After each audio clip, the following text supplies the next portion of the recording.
Glória a Deus. Meus irmãos, boa noite, a paz do Senhor Jesus. O som está saindo bacana aí. É a primeira vez aqui na Genuína de Campinas. Estou substituindo o pastor César. Pastor que está em viagem nesse momento, uma viagem de família. Conforme já oramos aqui no começo com o pastor Pablo. E eu estou incumbido com essa grande responsabilidade, grande honra e grande temor de poder levar a palavra do Senhor a vocês. Então o que eu tenho pedido é que você se sintonize de fato na palavra, que você se desligue de que isso é uma live e com isso assista como se fosse uma programação ou qualquer outro vídeo, mas não, isso é um culto ao Senhor. Então dedique um tempo com qualidade e, se Deus quiser, o Senhor há de falar conosco.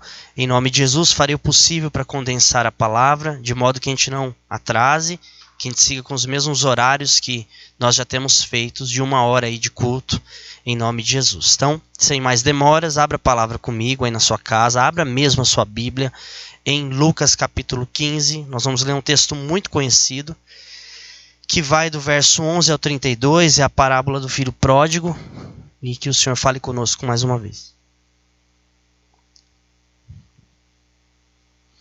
Lucas capítulo 15, versículo 11 em diante, diz o seguinte a palavra. Jesus continuou: certo homem tinha 2 filhos, o mais moço deles disse ao pai: Pai, quero que o Senhor me dê a parte dos bens que me cabe. E o pai repartiu os bens entre eles. Passados não muitos dias, o filho mais moço, ajuntando tudo o que era seu, partiu para uma terra distante e lá desperdiçou todos os seus bens, vivendo de forma desenfreada. Depois de ter consumido tudo, sobreveio àquele país uma grande fome, e ele começou a passar necessidade. Então foi pedir trabalho a um dos cidadãos daquela terra, e este o mandou para o campo a fim de cuidar dos porcos. Ali ele desejava alimentar-se das alfarrobas que os porcos comiam, mas ninguém lhe dava nada. Então, caindo em si, disse: quantos trabalhadores de meu pai têm pão com fartura, e eu aqui estou morrendo de fome.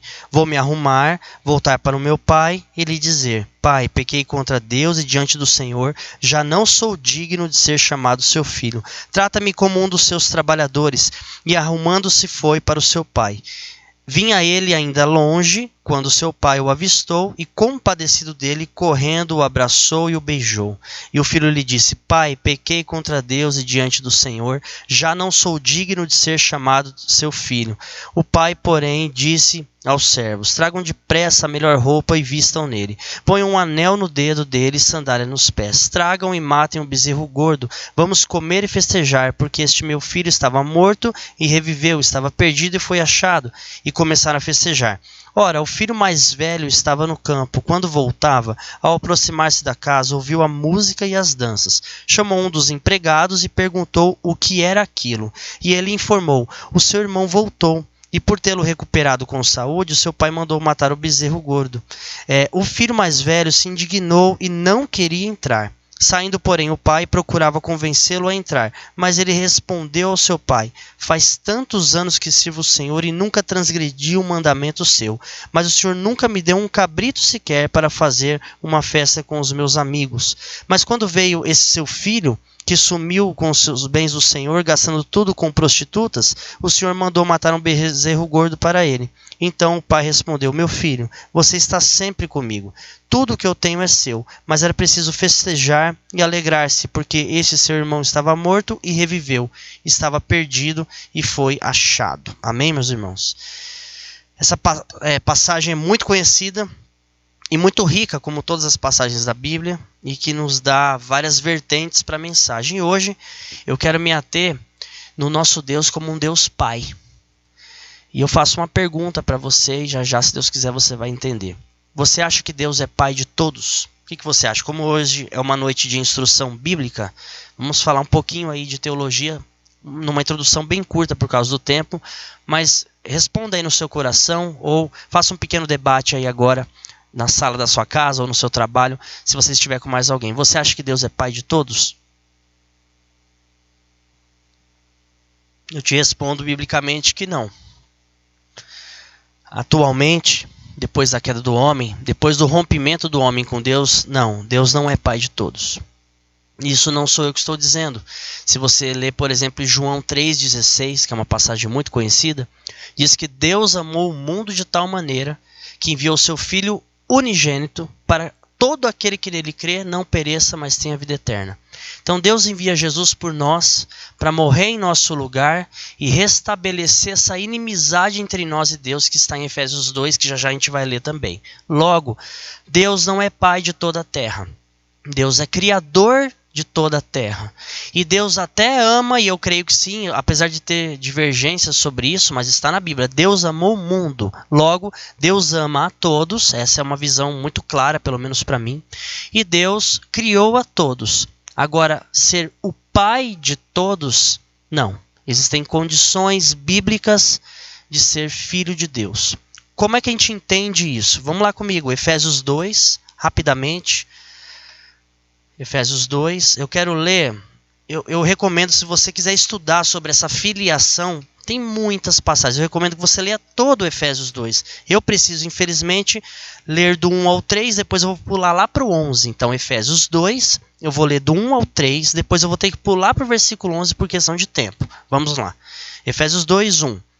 Ele, Deus, lhes deu vida quando vocês estavam mortos em suas transgressões e pecados, nos quais vocês andaram no outro tempo, segundo o curso deste mundo, segundo o príncipe das potestades do ar, do espírito que agora atua nos filhos da desobediência. Entre eles também nós todos andamos no passado, segundo as inclinações da nossa carne, fazendo a vontade da carne e dos pensamentos, e éramos por natureza filhos da ira, como também os demais. Então, meus irmãos, antes de Jesus entrar na nossa vida e nós nos entregarmos a Ele, nós não éramos filhos de Deus.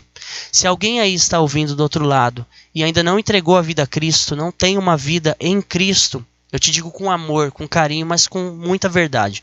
Você ainda não é um filho de Deus. Você pode ser. E com isso eu não faço diferença. Não estou dizendo que por eu ter me entregado a Jesus eu sou melhor que você. Não. Somos iguais e pecadores. A diferença é que eu entendi isso. Espero que essa noite você entenda também. Então, quem é filho de Deus? Aqueles que se entregam a Jesus Cristo.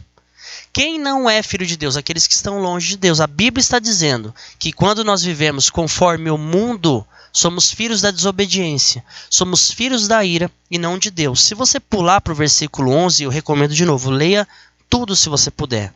Mas eu vou pular para o 11 por questão de tempo. Então, Efésios 2:11. Portanto, lembre-se de que no passado vocês eram gentios, falando de como éramos no passado, aqueles que eram do mundo, chamados da incircuncisão por aqueles que se intitulam circuncisão, que é feita na carne por mãos humanas. Naquele tempo vocês estavam sem Cristo, separados da comunidade de Israel e estranhos às alianças da promessa, não tendo esperança e sem Deus no mundo. Nós não éramos assim? Mas agora, em Cristo Jesus, você que antes estava longe, foram aproximados pelo sangue de Cristo, porque Ele, Cristo, é a nossa paz. De dois povos Ele fez um só, e na sua carne, na carne de Cristo, derrubou a parede de separação que estava no meio, a inimizade que eu falei no começo. Cristo aboliu a lei dos mandamentos na forma de ordenanças para que dos dois criasse em si mesmo uma nova humanidade, fazendo a paz e reconciliasse ambos em um só corpo com Deus por meio da cruz, destruindo a inimizade por meio dela. E quando veio Cristo, evangelizou paz, e quando veio, Cristo evangelizou paz a vocês que estavam longe, e paz também aos que estavam perto, porque por meio dele ambos temos acesso ao Pai, em um só Espírito. Assim vocês não são mais estrangeiros e peregrinos, graças a Deus, mas concidadãos dos santos e membros da família de Deus. Membros da família de Deus. Então, queridos, antes de Cristo na nossa vida, éramos, como está aqui, desarraigados, longe da videira, filhos da desobediência, filhos da ira. Logo, nós não éramos filhos de Deus, e sim filhos da ira. Então está muito claro que nós, eu vou aqui pelo celular que é um pouco mais rápido, muito claro que nós não somos filhos de Deus até que a gente se entregue a Jesus. Então essa é a convocação. Quer ser filho de Deus? Se entregue a Cristo. Quer mais uma passagem? João capítulo 1, eu vou ler do 10 em diante também por questão de tempo, mas te recomendo que leia todo João 1, que é a apresentação do verbo, é a apresentação do Cristo encarnado. Isso é lindo, mas vamos lá, João Evangelho de João, capítulo 1, lá no versículo 10. Aquele que é a palavra, está falando de Jesus, estava no mundo. E o mundo foi feito por intermédio dele, mas o mundo não o reconheceu. Veio para o que era seu, mas os seus não o receberam. Contudo, aos que receberam, aos que creram em seu nome, deu-lhes o direito de se tornarem filhos de Deus.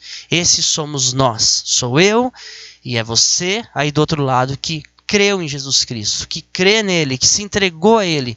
E aí eu poderia citar tantas outras passagens que nos fazem filhos de Deus. Dito essa introdução, entendendo que nem todos somos filhos, que só somos filhos de Deus quando de fato nos entregamos a Jesus Cristo, e se essa palavra está alcançando pessoas entregues a Jesus, você é um filho de Deus. Se essa palavra está alcançando pessoas que ainda não se entregaram a Jesus, corra, se entregue, porque a graça está disponível. A porta da graça, que é Cristo, está disponível. Amém?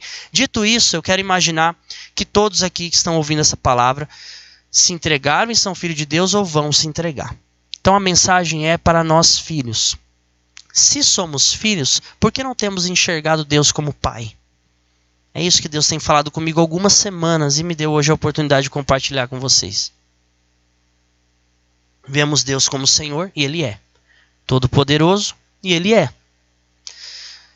Criador dos céus e da terra, e Ele é. Mas e como Pai? Nós temos visto esse Deus como Pai. Quando eu observo a história do filho pródigo, hoje eu não vou focar quase nada no filho pródigo. O meu foco é no irmão dele. Hoje eu quero falar sobre o irmão do filho pródigo e tentar fazer uma analogia com a nossa vida. Será que nós não estamos dentro da fazenda do Pai? Vivemos junto com o Pai, mas não desfrutamos desse Pai como Pai? Só desfrutamos como talvez um senhor, um ser distante, talvez ocupado demais, talvez que não dê muita bola para as nossas orações. Como temos visto Deus? Se eu relatá-lo como Senhor, você crê. Se eu relatá-lo como poderoso, você crê. Onisciente, onipresente, onipotente, você crê. E como Pai? E como Pai? O irmão do filho pródigo, os indícios do texto mostram que ele não via Deus como Pai. Está muito claro isso. Por exemplo, quando ele se encontra com o Pai, eu fechei aqui, mas eu vou ter que abrir aqui nessa tradução um pouquinho melhor. Quando ele se encontra com o pai dele, o filho pródigo volta, se arrepende, ensaia um discurso, o pai vai lá e me dá um beijo no filho, coloca um anel no dedo, mata um bezerro. Mas aí quando a câmera vai para o filho mais velho, perceba que a relação dele com o pai não era muito próxima, não era muito boa. Não por causa do pai, me parecia que era muito por causa dele. Por quê? Lucas 15, se você ler no 25, olha isso.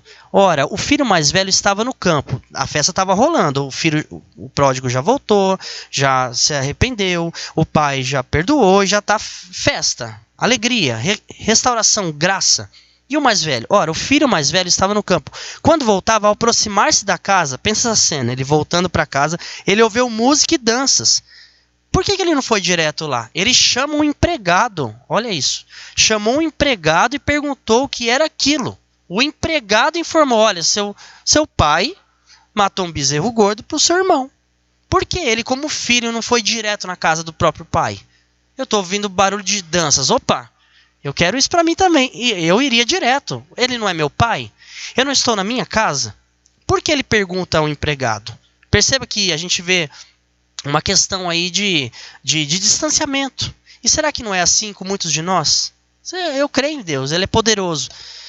Ele é terrível, tá tudo certo. Ele é salvador, Ele é autor da vida, mas Ele também é pai, gente. Paizinho, Abba Pai. Você foi feito, e eu, filho de Deus em Jesus Cristo. O Jesus que vem à terra como unigênito, Ele volta ao céu como primogênito. Ele era único, Ele retorna como primeiro de muitos. É assim que é o nosso Deus. Por que nós só vemos Deus como Senhor? O irmão do filho pródigo via só como Senhor. Porque ele diz logo em seguida, no 28, depois que ele fica sabendo que por um empregado, perceba isso, que o irmão tinha voltado, ele fica indignado no versículo 28. Aí o pai tem que sair atrás dele. Ele nem vai, ele fica indignado e provavelmente ele fica onde ele estava mesmo, que é distante da festa, que é distante da casa. E o pai vai até esse filho e tenta convencê-lo a entrar. Vamos participar desse momento tão gracioso. Mas ele respondeu ao seu pai: faz tantos anos que eu sirvo o Senhor e nunca transgredi um mandamento seu, mas o Senhor nunca me deu um cabrito sequer para fazer uma festa com os meus amigos. Mas quando veio esse seu filho, que sumiu com os bens do Senhor, gastando tudo com prostitutas, o Senhor mandou matar o bezerro. Perceba uma coisa, esse homem só via o pai como Senhor. Esse homem só se via como servo. Esse homem não via o irmão como irmão. Esse homem não via a herança dele como herança. Você está percebendo isso? No versículo 12, se você voltar um pouquinho, Lucas 15, 12. Quando o mais novo, o pródigo, fala: eu quero a minha herança, a Bíblia diz que o pai divide os bens para os dois. Me parece que esse mais velho também tinha herança, mas ele não desfrutava nem de um cabrito sequer, como ele mesmo disse. E quando ele olhava para o pai, ele só olhava como um servo. Ele só olhava o pai como um senhor. Perceba que a fala desse menino ou desse homem é muito amarga. O Senhor, porque eu servi o Senhor, porque eu nunca transgredi o mandamento do Senhor. Agora perceba, volte a câmera para o filho pródigo. O filho pródigo, ainda que falhou, ele trata o pai como pai o tempo todo. Faça essa leitura com cuidado. Se você voltar um pouquinho, eu precisaria ler lá do 18, Lucas 15, 18. Agora a câmera está no filho pródigo. Ele está lá no meio do chiqueiro. E ele diz assim: vou me arrumar, voltar para o meu pai e dizer: pai, pequei contra Deus diante do Senhor, já não sou digno de chamar seu filho. Trate-me com os seus trabalhadores. E arrumando-se foi para o seu pai. Vindo ele ainda de longe, quando seu pai o avistou, compadecido dele, correndo, o abraçou e o beijou. E o filho lhe disse: pai, pequei contra Deus, já não sou digno. E o pai disse aos servos: trago. Perceba, pai e filho, um relacionamento que deveria ser o tempo todo, pai e filho. Pai, eu pequei, eu pisei feio na bola, mas ele é meu pai, eu vou voltar. Pai. Quando esse pai se encontra com o irmão mais velho, o que ficou, que é o foco da nossa mensagem hoje, esse irmão mais velho eu leio de novo agora, com essa visão, para ver se os irmãos vêm comigo. Lá no 28, o filho mais velho se indignou e não queria entrar. Saindo, porém, o pai procurava convencê-lo. Mas ele respondeu ao seu pai. Olha o que ele fala: faz tantos anos que eu sirvo o Senhor e nunca transgredi um mandamento seu. Senhor, mandamento. Mas o Senhor nunca me deu um cabrito sequer para fazer festa com os meus amigos. E lá embaixo, no 30.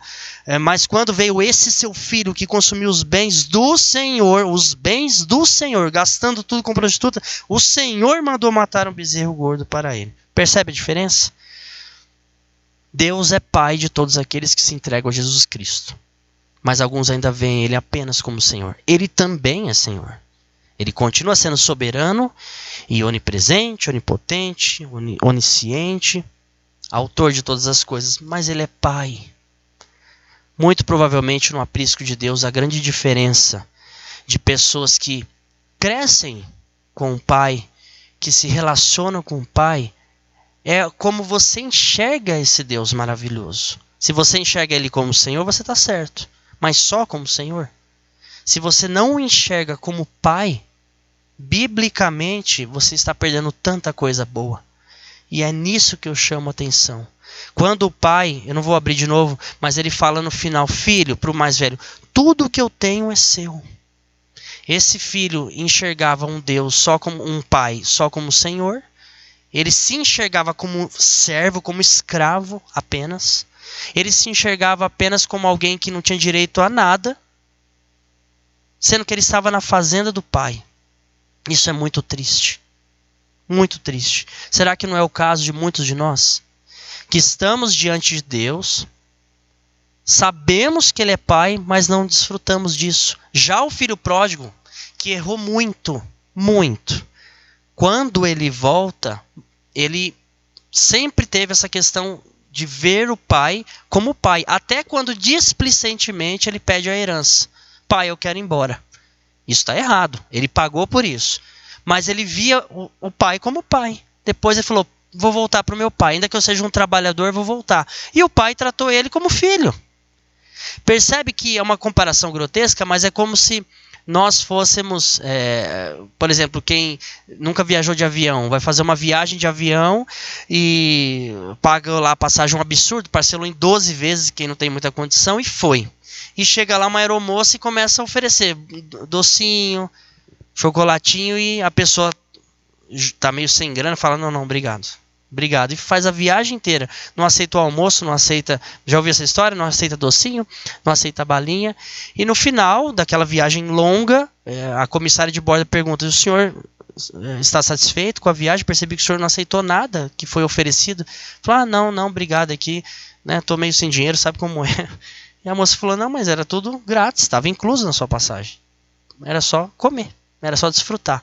Eu sei que é grotesca a comparação, mas a mecânica é parecida.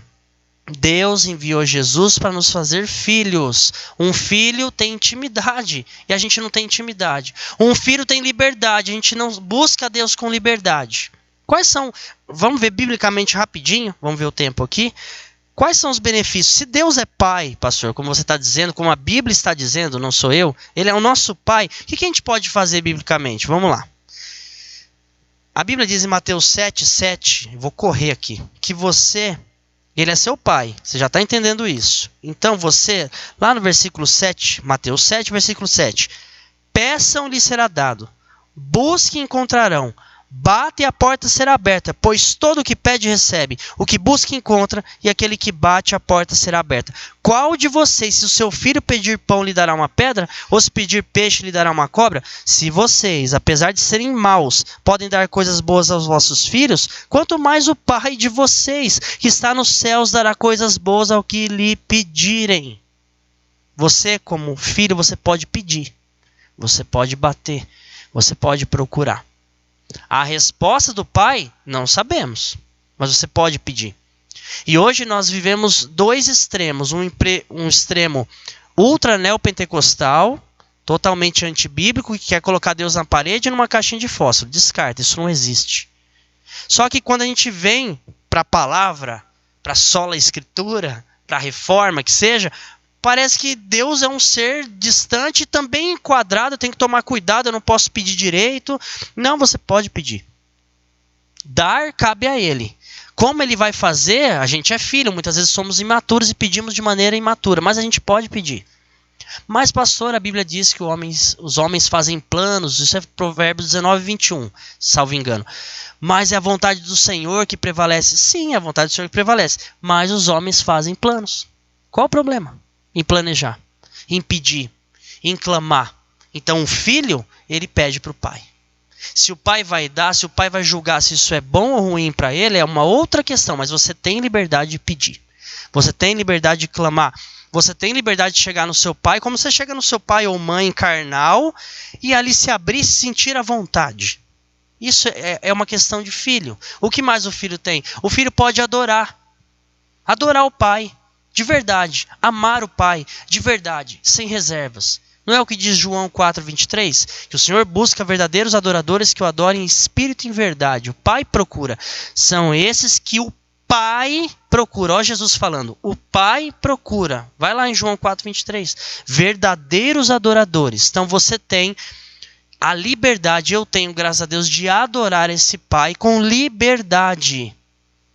Pessoas às vezes comentam comigo, pastor, como nós somos de uma igreja muito bíblica, eu fico com medo de adorar e sentir um pouco mais de alegria e, sei lá, bater uma palma diferente. Eu entendo, eu não sou mais menino na fé, mas eu tô com aquela alegria e eu me contenho. Não faça isso, não faça isso. Se for com ordem e decência, se for o Espírito Santo, chore. Ajoelhe, babe no chão. Ele é seu pai, percebe? Como você perde momentos importantes com ele. Se o pai procura verdadeiros adoradores, o que é uma relação de adoração? Se não uma entrega, uma coisa gostosa. Não é algo mecânico. Oh, aleluia. Glórias. Não. Ele é o seu pai. Ele não é um ser institucional e distante que você diz as palavras certas para tocá-lo, ou se você errar a teologia, a palavra, se você falar aleluias e colocar um plural, isso não pode, porque o iá do final é Deus, e como pode colocar no plural? A gente sabe disso, mas você acha que Deus está com, uma lente ali, investigativa, teológica, para falar, errou, não quero nem saber de você? Eu mesmo estava frito, hein, pastor Pablo? Para mim não dava, para mim não vai. Com isso eu não estou dizendo para você ser displicente, nós incentivamos o estudo da palavra, mas isso não pode ser além da sua intimidade com o Pai. Você tem que unir esse conhecimento de que maravilhoso é esse Deus, esse Pai, para buscá-lo ainda mais, para se derramar ainda mais e para ser você. Você pode falar intimamente com o seu Pai. Não é o que diz em Mateus 6, do versículo 6 em diante? Jesus está dizendo, você quando for orar, ora em secreto, fecha a porta do seu quarto e fala com o seu Pai que te ouve e te recompensa em secreto.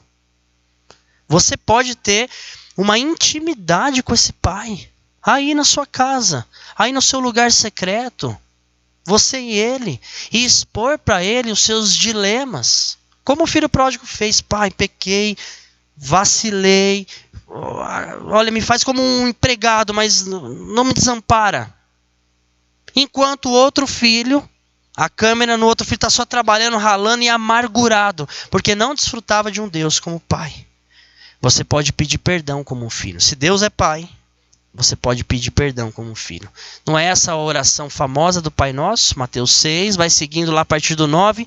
Vocês quando orarem, ore, Pai Nosso que estás no céu, santo é o teu nome, venha o teu reino. Perdoa as minhas ofensas, não é? Você tem a liberdade, como o filho pródigo também, de voltar para o Pai.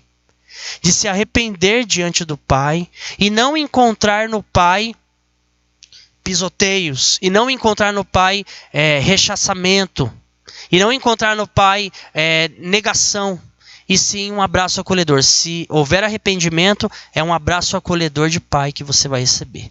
Quantos de nós já não falhamos na nossa vida e voltamos para casa dos nossos pais? Murcho, triste. E o seu pai, a sua mãe, seu tio, não sei quem te criou, pode ter até te dado uma bronca, mas te recebeu de braços abertos. E é um ser mau. Imagina Deus que é bom. Você pode ter um Deus como Pai. Em tempos difíceis que nós temos vivido, aqueles que não conseguem enxergar biblicamente e na prática que Deus é Pai, devem estar vivendo com muita dificuldade.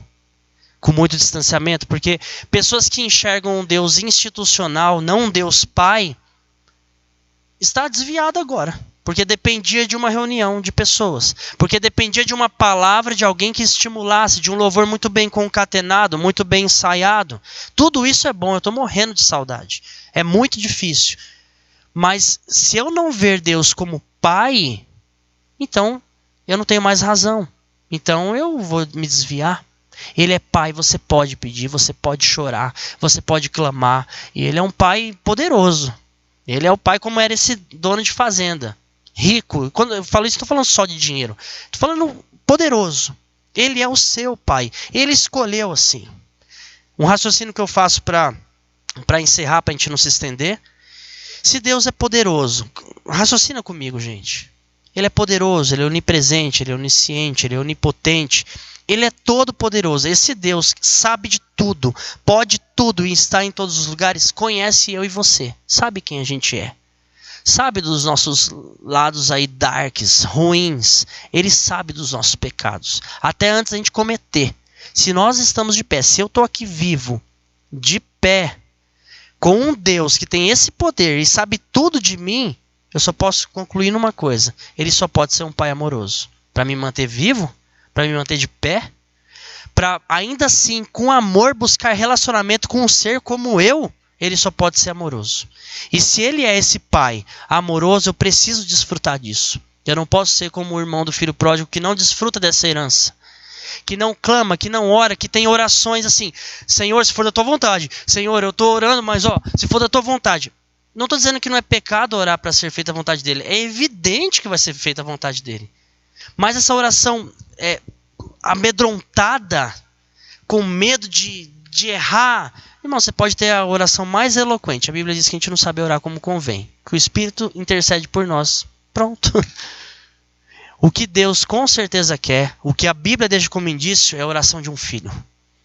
Ainda que, se você puder conhecer da palavra, ore a palavra, está tudo certo. Eu não estou condenando. Estude, ore, mas se coloque como um filho que conhece bem da palavra, mas um filho. Um filho, isso pode fazer diferença a partir de hoje para você. Você e eu, por Jesus Cristo, somos filhos de Deus. Conforme diz Hebreus, nós podemos entrar com ousadia no trono da graça. Com ousadia, não porque somos alguém, não. Porque o Senhor Deus Pai decidiu enviar o Deus Filho por nós e deixar o Deus Espírito Santo aqui em nós, inclusive. Ele, por amor, resolveu isso. E nós vamos descartar essa bênção, esse benefício de tê-lo como pai. Não, quando eu orar, eu vou orar paizinho. Abba Pai, isso vem de meu paizinho, é um relacionamento muito íntimo, muito aconchegante. Deus não é um Deus distante nem institucional. Ele é o seu pai que está aí agora, nesse exato momento. Se você vê-lo como pai, você pode se render, você pode orar com mais intimidade, com mais ousadia, com o mesmo temor de sempre, e a vontade dele sempre vai prevalecer. Mas você e eu podemos orar, podemos clamar, pedir socorro, pedir provisão, pedir graça, pedir, Senhor, tem misericórdia, eu estou quase caindo em tentação, me livra, como Jesus falou, não nos deixe cair em tentação. Isso é um modelo de oração. Eu estou caindo, me ajuda, Pai. Eu vou pecar, me ajuda, Pai. Eu estou me desviando, me ajuda, Pai. Esse deveria e deve ser nosso tipo de oração. Nosso Pai, isso não vai diminuir o nosso respeito por Ele. Isso só vai aumentar o nosso relacionamento. Para finalizar, eu reitero.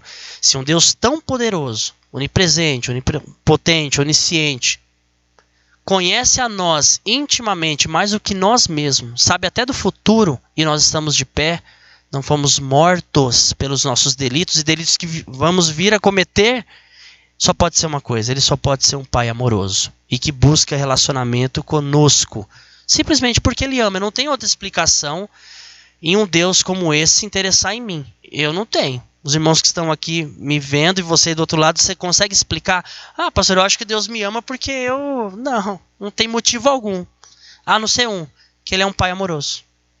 Se ele é esse pai, eu vou me lançar aos pés dele. Se eu sou o filho pródigo, se essa mensagem é para você que está voltando, volte, se lance aos pés do pai, ele vai te receber. Se eu sou o irmão do filho pródigo, que é o foco maior dessa mensagem, você é cristão, mas está aí brocochô, chateado com a igreja, chateado com os movimentos e tal, achando que trabalha demais ou trabalha de menos, amargo, essa palavra é para você. Está na hora de você buscar ele como pai. Amém? Eu quero fazer uma oração para assim finalizar. Infelizmente o tempo corre, temos 5 minutos apenas. Pai, Paizinho querido, com esse temor, com essa intimidade, com essa consciência bíblica de que sou filho de Deus e que os meus irmãos que estão me ouvindo do outro lado, aqueles que receberam Jesus conforme diz a sua palavra, também são filhos, nós clamamos a Ti, Pai. Em tempos tão difíceis que passamos, cada um tem um motivo, cada um tem uma causa, 2 ou 3, para clamar a Ti. E a Tua palavra diz que nós podemos pedir, que o Senhor é um Deus que é Pai, que se nós ímpios, pecadores, damos coisas boas aos nossos filhos, quanto mais o Senhor que é Pai. Então, socorre-nos. Pessoas precisando de providência financeira, pessoas precisando de providências de saúde, pessoas precisando de tantas saciedades básicas, pessoas aflitas, entrando em depressão, mas pessoas que creem em Ti, pessoas que são filhas Tuas, Senhor, filhos Teus. Tem misericórdia de nós, que nós possamos nos levantar hoje e entender que o Senhor é Pai. Todo-Poderoso sim, Senhor sim, mas Pai também. E é isso que me dá tanto conforto. Conforta os meus irmãos, ó Espírito Santo, de que Tu és um Deus Pai, em nome de Jesus. Amém. Que Deus abençoe sua vida, sua casa e família, em nome de Jesus.